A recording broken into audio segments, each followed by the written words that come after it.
제가 오늘 말씀을 드리려고 하는 거는 어떤 거냐면요.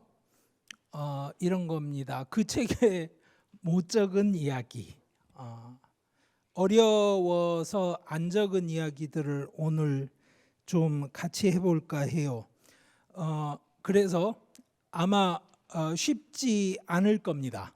이게 가끔 제가 어떤 자리에 가면 여쭤봅니다.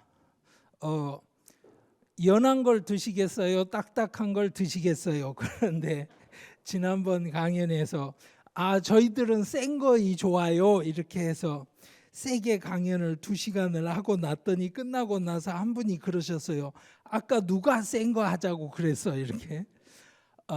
여러분들은 불교 문화에 익숙하신 분들이라고 생각을 하고 그런 의미에서 오늘은 좀 어려운 센 이야기를 좀 해볼까 합니다. 그 책에 제가 적었던 이야기들은 사실 그겁니다. 역사적으로 붓다라는 한 인물에 관한 이야기.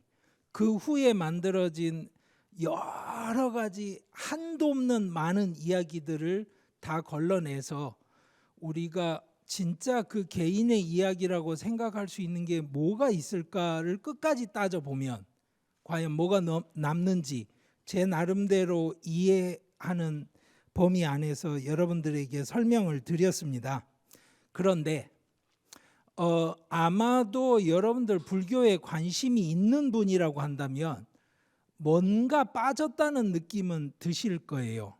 무슨 이야기냐면 흔히 이야기하는 사제, 거기 팔정도 이야기도 나오고요. 고 이야기도 나와요. 다 나오는데 뭐가 안 나오냐면 무아 이야기가 안 나와요.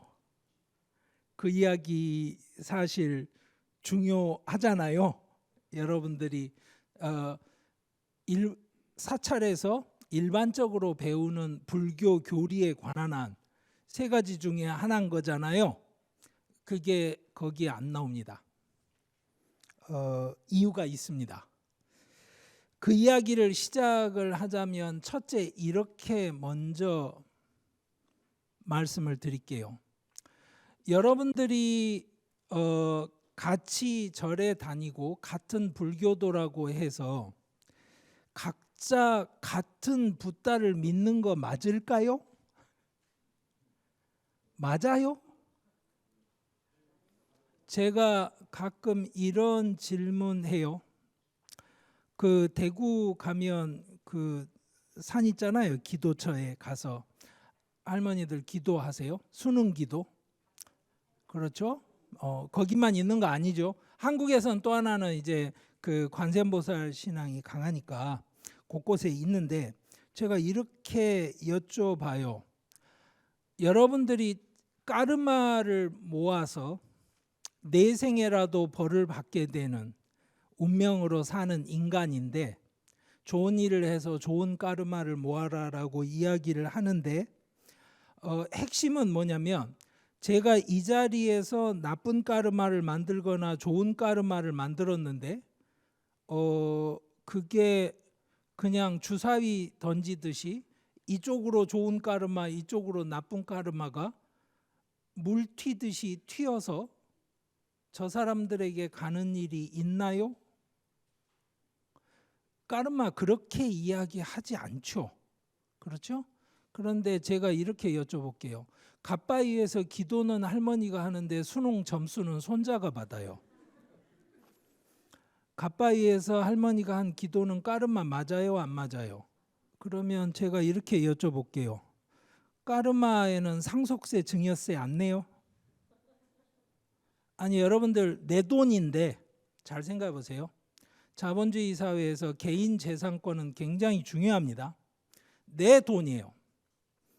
내 돈을 내가 내 친구한테 주고 싶다는데 국가가 왜 세금을 걷어가죠? 내 돈을 내 아들한테 내가 주겠다는데 국가가 왜 세금을 걷어가죠? 왜?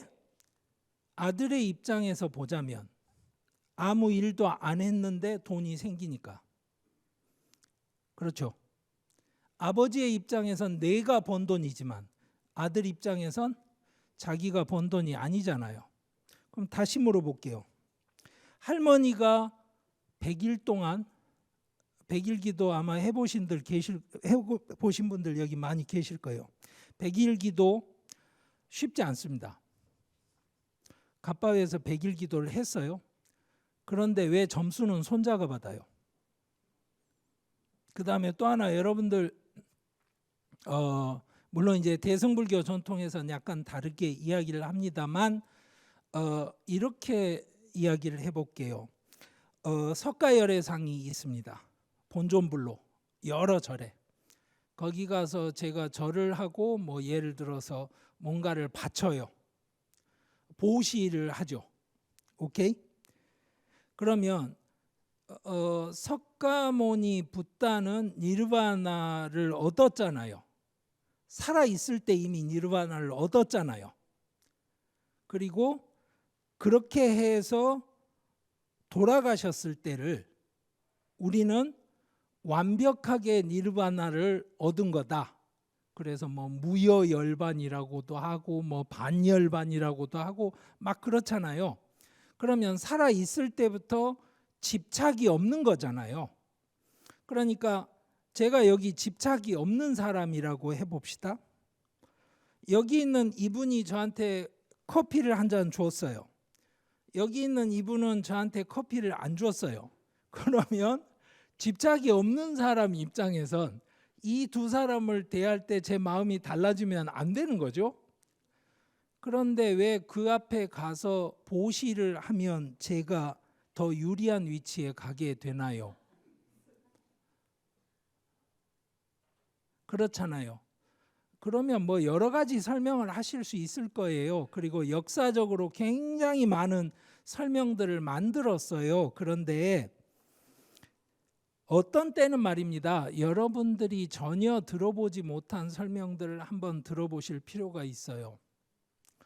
자이나교에서는 그 해탈을 얻은 사람, 그 대웅이라고 불러요. 마하비라. 우리 대웅전이라고 하는 그 건물의 이름이 그런 이름이에요. 그 마하비라가 해탈을 얻은 사람이니까 그 앞에 가서 절을 하고 꽃다발도 바치고 음식도 바치고 여러 가지를 하는데 왜 바쳐요? 이렇게 하면 승려들이 이렇게 교육을 합니다. 마하비라는 네가 뭘 바치는지 어떠는지 신경을 안 써. 이미 떠났는데 뭘 신경을 쓰겠니? 너 좋으라고 네가 와서 지금 바치고 있는 거야. 그러면 제가 이런 거 바치는 거 나빠요? 그러면 나쁜 건 아니야. 왜요? 그러면 당신이 그것을 바치는 과정에서 당신 스스로가 당신을 정화하고 노력을 하잖아. 그러니까 열심히 해. 그런데 저기 있는 대웅이 그걸 받아서 당신 좋은 쪽으로 세상을 바꿔줄 거라고 생각하면 안 돼. 그 이야기를 합니다. 인도에 실제로 있는 전통이에요. 자, 제가 이 말씀을 왜 드리냐면 아까 처음에 드렸던 질문, 우리가 각자 생각하는 붓다가 다 같을까요? 그러니까 할머니를 따라서 절에 다니면서 익숙해져서 불교 신자가 된 손주가 할머니가 갓바위에 가서 기도를 하고 수능 점수를 받아서 대학생이 된 다음에 본인이 생각하는 그 붓다와 갓바위에 가서 기도를 하시던 그 할머니의 붓다가 같을까요? 라는 이야기에 대해서 우리가 조심스럽게 생각을 해야 하는 거예요. 그 말은 이런 말씀을 드리는 겁니다. 내가 생각하는 붓다랑 다른 모습의 붓다를 주장하는 사람이 있다고 해서 그 사람이 틀리다거나 너는 가짜라거나 너는 안 해봐서 그렇다거나 네가 뭘 알아 이런 거 하는 게 위험하다는 거예요. 왜? 우리들이 일반적으로 생각하는, 우리가 대부분 받아들일 수 있는, 우리가 생각하는 붓다의 모습 안에도 굉장히 많은 것들이 앞뒤가 안 맞게 섞여 있어서 그래요. 오늘은 그렇게 앞뒤가 안 맞게 섞여 있는 굉장히 힘든 이야기 중에 하나인 무아 이야기를 말씀을 드리려고 하는 겁니다. 자, 그럴 때 그러면 왜 이렇게 여러 가지 이야기가 다 섞이게 됐어요? 이럴 때 자, 예를 다시 돌아가 봅시다. 갓바비로. 무릎도 안 좋으신데 할머니가 손주를 위해서 100일 기도를 가겠다고 그러시면, 자, 아들 둘이 태도가 다를 수 있어요. 큰아들은 아니요 어머니, 거기 어머니 그렇게 다니시다가 넘어지고 이러시면 사고 나니까 그것도 안 좋고요. 어머니 그렇게 사고 나시고 이러면 손주가 공부하는데도 좋을 게 아무것도 없습니다. 차라리 집에서 손주한테 맛있는 음식을 챙겨주시는 게 더 낫지 않아요? 이렇게 큰아들이 이야기할 수 있어요. 그런데 둘째 아들이 이렇게 이야기할 수 있죠. 아니 형, 내가 보기엔 어머니가 가서 100일 기도를 하셔야 어머니가 더 건강하실 것 같아.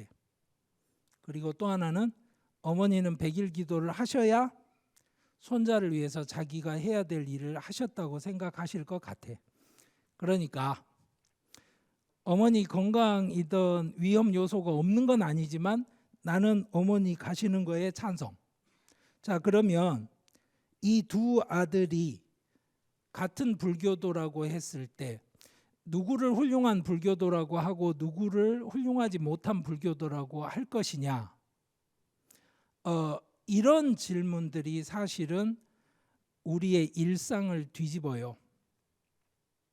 그리고 여러분들이 날마다 살면서 부딪히는 질문들은 그런 질문들입니다. 그러니까 무슨 말이냐? 여러분들이 배운 대로 정답대로 외워서 할 수 있는 질문은 질문이 아니에요.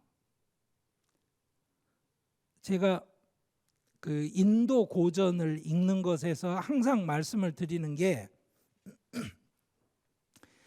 자, 내가 지켜야 할 올바른 길이 있고 올바르지 않은 것이 있는데 이 사이에서의 갈등이 질문이냐? 그건 질문이 아니에요.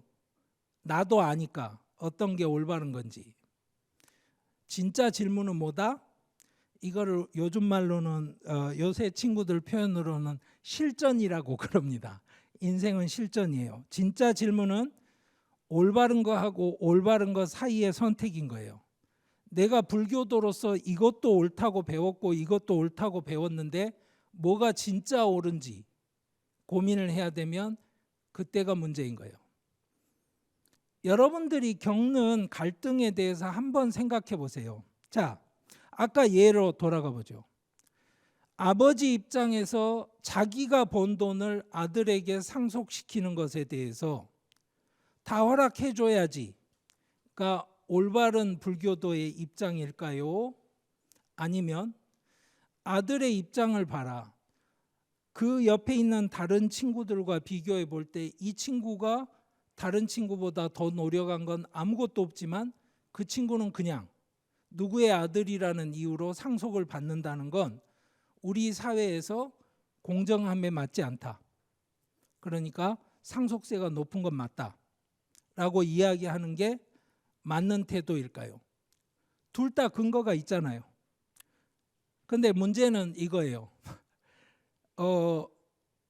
큰 스님한테 찾아가서 큰절하고 있는데 스님이 내일 와서 차나 한잔 해. 그러면 다시 내려가듯이, 자, 이 상속세를 어떻게 할지 이야기가 시작이 됐는데 내년에 생각해 보지 이럴 수 있어요? 아니, 한쪽은 30% 말하고 한쪽은 40% 말하는데 중간 합시다, 중간 이러면 돼요? 그런 거 아니잖아요. 그러니까 우리들만 그런 문제에 사는 건 아니에요.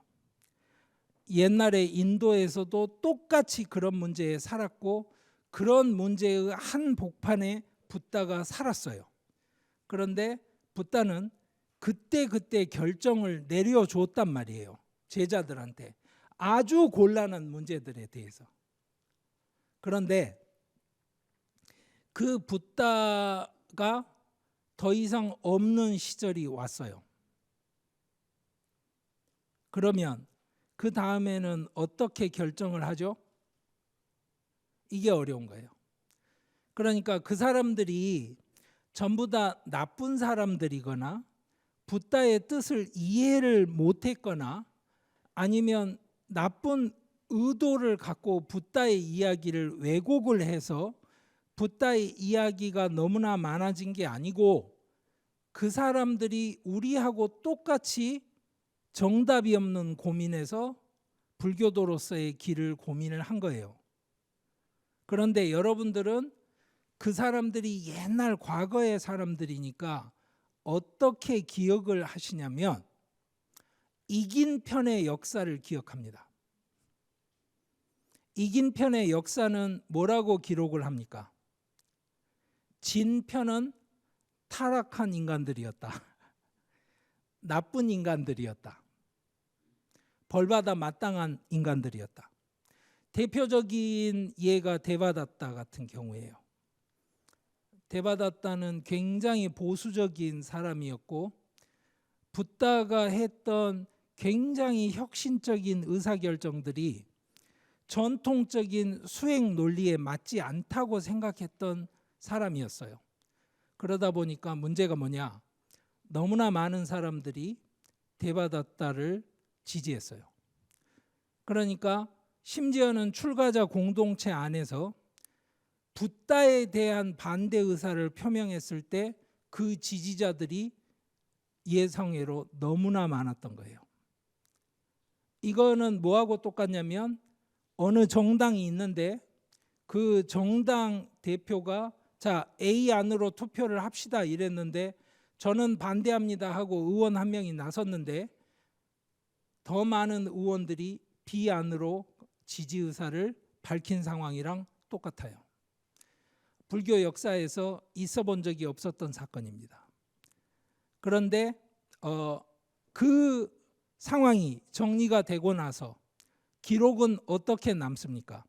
데바다타는 여러분들이 아시는 거의 모든 본생담, 전생담이죠. 자타카. 거기에서 항상 나쁜 인물의 대표로 나오죠. 악인의 전형으로 나오고 그리고 뭐 미술 작품 같은 데 보면 다시는 돌아올 수 없는 지옥으로 곧바로 떨어져 들어가고 뭐 이런 인물로 나옵니다. 자, 초기부터 불교에는 이견이 많았습니다. 붓다가 활동을 할 때도 이견이 많았습니다. 자, 여러분들 경전을 보시면 초기 경전에 이야기가 많이 나와요. 뭐가 나오냐면 누구누구가 자기가 쓰던 이런 정원을 그 정원이라는 게 사실은 사냥터 왕들이 쓰던 사냥터거나 아니면 요즘 말로 이야기하자면 놀이공원 같은 겁니다. 정원을 붓다에 기부를 하고 심지어는 임시 건물을 지어주기도 하고 기록이 많이 나와요. 그러면 여러분들은 그 건물들을 어떻게 관리했는지 혹시 보셨어요? 경전에? 그 건물을 실제로 받았다고 쳐봅시다. 자, 요즘식으로 말하자면 이런 겁니다. 등기해야 돼요. 소유권이 넘어갔어요. 자, 그러면 그 다음에 굉장히 많은 것들이 따라오죠. 재산세 내야 되고요. 그렇죠? 뭐 소방법부터 시작해서 엄청나게 많은 것들이 뒤따라올 겁니다. 지금 현재 도심 사찰들이 그 한국에서 자리를 잡을 때 그 사찰들이 관리되기 위해서 해야 되는 굉장히 많은 일들하고 똑같은 것들이 그 시절에 없었다고 생각하시면 안 돼요. 지금 산에 있는 사찰들도 다 마찬가지입니다. 더 심하죠. 왜? 문화재 보호 대상으로 지정이 된 경우들이 많아서 더 복잡합니다. 화재 방제 시설도 더 복잡하게 관리를 해야 되고요. 자, 그러면 여러분들 생각에 이런 논쟁이 생기면 어떨까요? 아주 좋은 의도에서 불교 단체의 기부를 받은 이 건물을 내가 남아서 지키겠다라는 승려가 있다고 생각을 해봐요. 그런데 원래 붓다 당시에는 출가자는 유행을 하는 거였어요. 걸어 다녀야 돼요. 그날 출발하면 해질적에 도착하는 곳에서 자는 거예요. 그 이상의 뭐를 하면 안 돼요. 그런데 그게 불가능할 때가 있죠. 장마철. 그래서 이제 우기에는 안거를 합니다. 그게 요즘 한국에서는 이제 하안거, 동안거 전통의 출발이 되는데요. 자, 그러면 그 당시 사람들의 기본 아이디어는 뭐냐면요. 인도 아리안들이 유목민이었어요. 그래서 유목민들 문화는 어떤 게 있냐면 붙박이로 사는 사람들은 더럽다고 생각합니다. 여기서 더럽다는 뜻은 위생이 더럽다는 뜻이 아니라 종교적으로 더럽다는 뜻이에요. 그것을 번역하는 말이 여러분들 아는 청정이라는 말입니다. 한국 불교계에서 굉장히 자주 쓰는 그 청정이라는. 그러면 청정하려면 유행을 해야 돼요. 자, 유행하는 사람들도 아플 때가 있잖아요. 맞죠? 그러면 더 이상 못 걷게 되면 어떻게 해야 할까요? 아니, 아예 걸을 수가 없으면 옆에서 신도들이 뭐 이렇게 강제로 끼고 죽는 순간까지 걷는 모습을 만들어야 돼요? 그거는 거의 가혹행위 아닌가요? 자, 그러면 이런 거죠. 실제로 불교 사원이라는 것이 이미 만들어져 있고 그것을 관리하던 승려들이 있다고 한다면 걸어서 가는 중에 한 달 만에 아니면 두 달 만에 그곳에 들려서 발 씻고 쉬고 환자를 치료를 하고 다시 걸으면 되잖아요. 그렇죠? 그런데 또 하나 질문은 이겁니다. 그러면 유행을 하는 승려들과 붙박이 승려들 중에 누가 훌륭한 승려예요?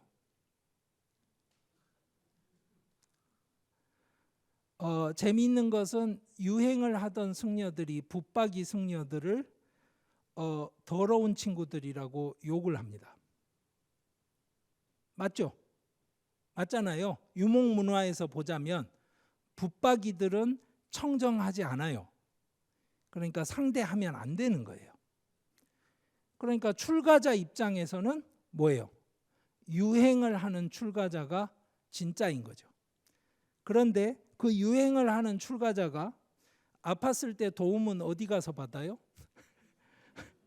붙박이 승려한테 가서 받아요. 이런 게 경전에 드러납니다. 그래서 제가 지금 말씀드리잖아요. 유행을 하는 승려들이 원래 취지엔 잘 맞고 우리가 존중할 만하고 이렇게 받아들일 수 있지만 자, 붙박이 승려들이 잘못됐다고 할 수 있느냐? 이렇게 물으면 이야기가 달라지는 거예요. 그래서 여러분들은 불교사를 배우실 때 어떻게 배우시냐면 부파불교라는 이름으로 배웁니다. 자, 붓다가 더 이상 없던 상태가 되니까 각자 세계관이 굉장히 달라서 어떤 문제를 갖고 서로 논쟁을 하게 됐고 그 논쟁 때문에 이렇게 저렇게 돼서 파가 갈려서 뭐 설일체 유부가 있었고 뭐가 있었고 뭐 독지부가 있었고 무슨 부가 있었고 뭐 이런 식의 불교사를 배웁니다. 그런데 여러분들 이런 걸 한번 생각해 보시죠.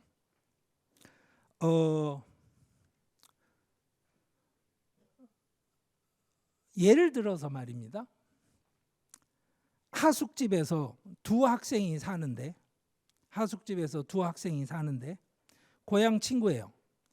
흔히 영화 같은 데서 자주 나오는 스토리 프레임입니다. 고향 친구인데 한 친구는 그저 돈을 많이 벌어서 성공을 하고 싶어 합니다. 그래서 이 친구는 열심히 취업 준비를 해서 나중에 금융권에 취직을 해요.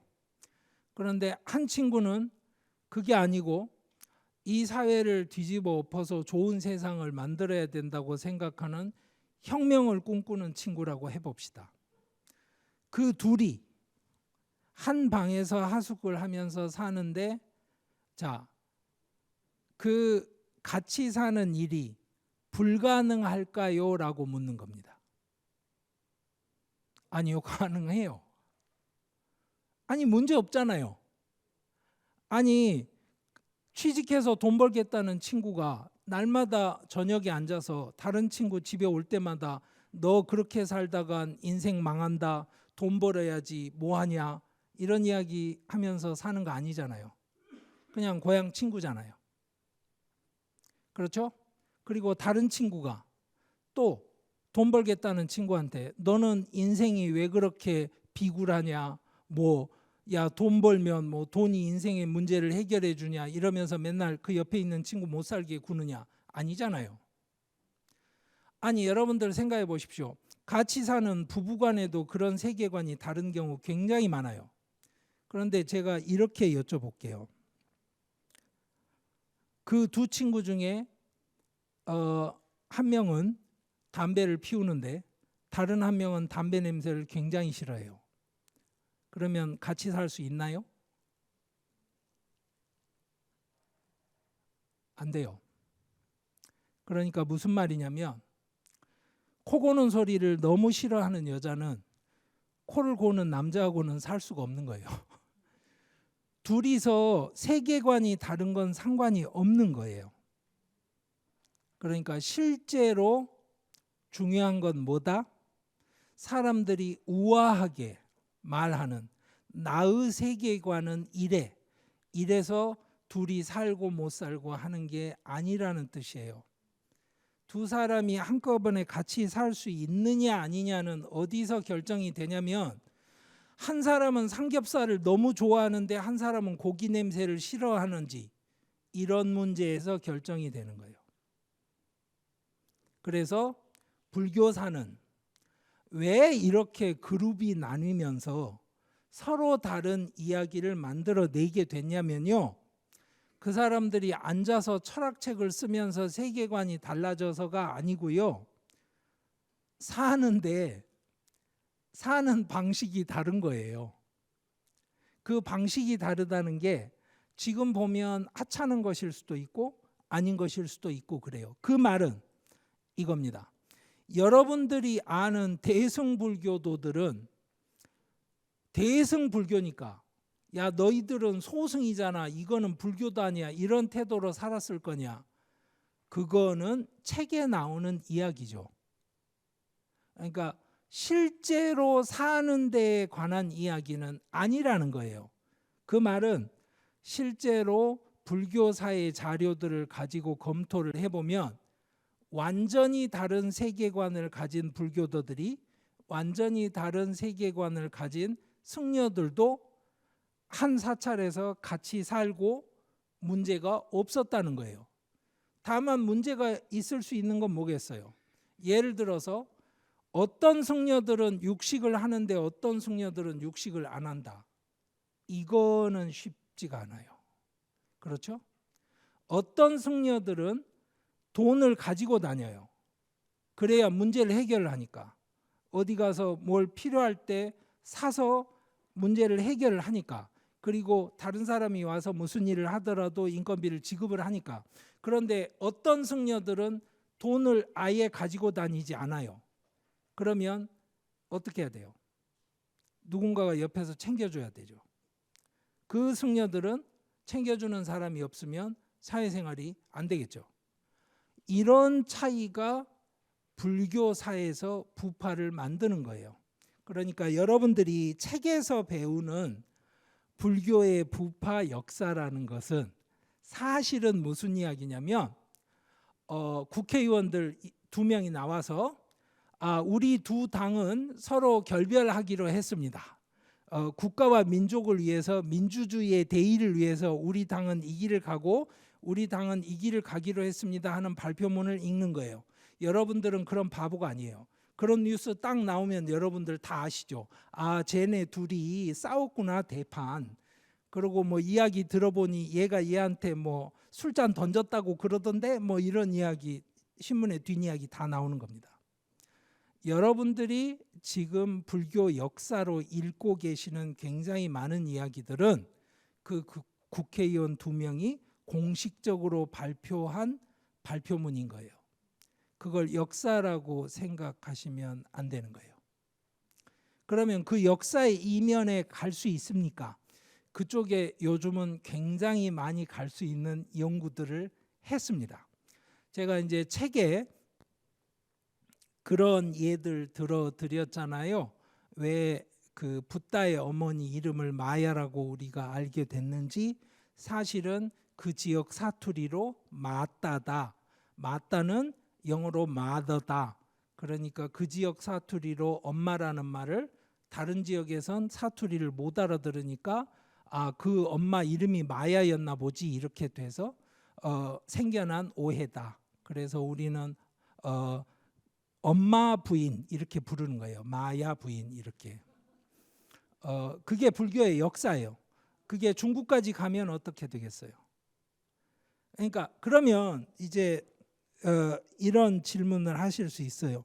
그러면 우리가 마야 부인이라고 부르면 안 되는 건가요? 그거는 다른 이야기예요. 여러분들이 생각하시는 불교라는 게 뭔지는 여러분들 각자의 문제이고 여러분들이 받아들이는 불교 전통의 문제인 거예요. 여러분들이 모두 다 불교 학자가 돼서 문헌학적으로 따져볼 때 이건 형태가 안 맞아 이런 게 중요한 게 아닌 거예요. 저는 그걸 직업으로 하는 학자니까 그런 논문을 씁니다. 여러분들 아는 이제 불교에서 제일 중요한 게 뭘까요? 물으면 대답을 사성제라고 하실 거예요. 많은 경우. 뭐 물론 연기 뭐 이런 이야기 하실 분들 계실 텐데요. 그거는 상당히 후대의 발전입니다. 근데 사실 팔리어로 남아있는 사성제의 표현 자체가 문법에 안 맞다는 거를 아는 사람들이 많지가 않아요. 문법에 안 맞다는 건 무슨 말이에요? 끼워 맞췄다는 뜻이에요. 아니 불교가 제일 중요하게 생각하는 사성제가 표현이 문법에 안 맞아요? 그게 끼워 맞췄다는 게 굉장히 중요한 게 뭐냐면 그 안에 원판이 숨겨져 있기 때문이에요. 제가요 이런 거예요. 부산식으로 예를 들어서 제 친구가 저한테 뭐 이런 거예요. 단디했나? 이렇게 물어봤어요. 근데 저는 그쪽 출신이 아니니까 얘하는 말이 뭔지는 잘 모르는데 단단하냐 이렇게 알아들어요. 그래서 서울말로 옮겨서 단단하니 이렇게 적어놨어요. 그러면 여러분들이 이 단단하냐라는 질문을 이해를 못합니다. 원래 부산 친구가 했던 말은 그게 아니잖아요. 근데 제가 뭔 말인지 잘 모르니까 서울말로 옮겨놨는데 단디하니 이렇게 옮겨놨어요. 그런데 서울 사람들이 봐도 그 단디라는 말은 서울에서 안 쓰잖아요. 그러면 학자들이 추적이 가능해요. 어떻게? 이게 원래는 서울말이 아니겠구나. 그걸 하는 겁니다. 그것의 결과에 대해서 제가 책에 설명을 드린 거예요. 자, 그러면 굉장히 많은 이야기들의 오해가 있을 수 있는 것은 물론이거니와 그 오해들이 각자 전통이 나뉘면서 생겨나는 엄청나게 많은 그 전통들이 생겨난다는 것도 이제 말씀을 드렸어요. 그리고 그 전통들이 생겨날 때는 굉장히 중요한 게 뭐냐? 실제로는 그 전통들이 갈라질 때 철학적인 질문 때문에 갈라지는 게 아니라는 거예요. 사실은 뭐다? 자기가 생활하는 라이프 스타일이 안 맞아서 다 갈라지는 거예요. 그런데 예를 들어서 자, 이쪽이 원래 불교가 생겼던 지역이잖아요. 여러분들이 아는 초기 경전은 팔리로 전해집니다. 여기 있는 스리랑카 그리고 이제 미얀마 이쪽에 있죠. 그러니까 이제 지금의 방글라데시 건너서 이쪽 미얀마 지역에 이제 팔리 전승이 굉장히 강하게 전해지고, 여러분들은 여기 팔리 전승이 옛날부터 역사적으로 끊기지 않고 항상 와 있었고, 그래서 이게 뭐 상좌 불교고 이렇게 생각을 하시지만, 여러분들 혹시 동남아의 대승불교 이야기 들어보신 적 있어요? 상좌불교 말고 동남아의 대승불교. 동남아 여행은 가끔 가시잖아요. 아니면 여러분들 중에 아마 그 버마나 뭐 스리랑카 이런 데 있는 수행처 가보신 분들도 꽤 되실 텐데, 거기가 원래 대승불교 국가였어요. 그러다가 이렇게 된 거예요. 그러니까 기득권 싸움에서 이긴 거예요. 무슨 이야기냐? 시청률 전쟁에서 어느 방송국이 이기면 그 방송국의 방송이 주도권을 잡는 겁니다. 그런 거예요. 그 역사에 대해서 이제 자세하게 오늘 설명드릴 건 아니고요. 여기에서 전해지는 전승이 원래 오래된 전승이다, 이거는 사실은 이제 역사하고 맞지는 않고요. 어쨌거나 지금은 상좌 불교라고 그래서 굉장히 강한 전통을 만들어낸 건 사실이에요. 그런데 여기서 쓰는 언어가 팔리라고 그러니까 이 팔리어를 쓰는 사람들한테 물어보면 당신들이 쓰는 팔리어가 붓다가 쓰던 말 맞아? 그러면 당연히 그렇다고 이야기를 해요. 그래서 이쪽이 나중에 이제 정리가 되면서 마가다가 되잖아요. 그래서 저기에서 쓰던 언어를 마가디라고 합니다. 그리고 붓다는 빠달리푸트라, 지금은 빠뜨나가 돼 있어요. 빠달리푸트라라고 하는 그 수도 지역에서 활동하던 사람은 아니었고 약간의 외곽 지역으로 활동을 하던 사람이어서 여기다가 절반짜리 마가디, 그래서 아르다 마가디라고 하는 게 붓다가 당시에 썼던 언어일 거다라고 우리가 이름을 붙입니다. 그럼 팔리는 어디에 있던 언어냐? 여기 있던 언어예요. 그러면 말이 안 맞잖아요. 팔리어가 붓다가 썼던 언어라며 이렇게 되면 그래요. 그러니까 여러분들이 어떤 전승들을 받아들여서 그 전승의 애착을 가지고 그 전승을 기준으로 해서 불교를 받아들이는 건 좋은데, 그 전승이 소위 말하는 붓다의 원음이고 나는 이 붓다의 원음에 맞춰서 내가 해봤으니까 너희들은 잡소리 하지 마. 이러지 마시라는 거예요. 겸손해야 됩니다. 자, 그러면 이렇게까지 언어가 아예 다른 방식으로 가게 되는 걸 어떻게 알 수 있나요? 그러면 바로 아쇼카, 여러분들이 아는 아쇼카 대왕이라고 부르기도 하고 뭐 어쨌거나 아쇼카 황제가 세운 칙령들이 있습니다. 그러니까 무슨 말이냐면 본인이 우리나라에서 옛날에 외웠던 국민교육 헌장 같은 거, 아니면 뭐라고 그럴까요? 나라를 위한 맹세 뭐 이런 텍스트가 긴 게 있고 짧은 게 있어요. 그거를 각 지역에 보내서 새기게 합니다. 그런데 특징이 뭐냐면 이렇습니다. 그 당시가 아마도 인도에서 문자를 아마 처음 썼을 거예요. 인더스 문자를 제외하면. 인더스 문자가 문자인지 아닌지부터 시작해서 그걸 어떻게 이해를 해야 되는지는 별도의 문제고요. 그러면 재밌는 게 뭐냐면 여기 있는 언어로 보내면요, 여기 있는 사람들은 자기 지역에서 쓰는 말로 거기다 새겨놔요. 그러니까 무슨 말이냐면 똑바로 해라 하고 서울에서 내려왔는데요. 부산에서 적을 때는 부산 공무원이 단디하라는데 그러면 거기 돌 파는 석공이 단디해라 이렇게 적어요. 그래서 그게 언어사 그리고 인도 역사를 이해하는데 굉장히 중요한 자료가 됩니다. 그래서 예를 들어서 뭐 한국식으로 하자면 뭐 굉장히 많이 뭐 이렇게 이야기를 하면 어디 전라도 가서 적으면 또 뭐 허벌나게 이렇게 이제 적어 놓겠죠? 그러면 저희들이 그 당시 기록을 볼 수 있는 거예요. 그런데 이게 왜 중요하냐면 언어가 이만큼 다르다는 건 또 하나는 이겁니다. 사찰이 들어선다고 생각을 해보세요. 사찰이 여기서부터 여기까지가 몇백 킬로가 아니라 1500km, 2000km가 되면 어떻게 될까요?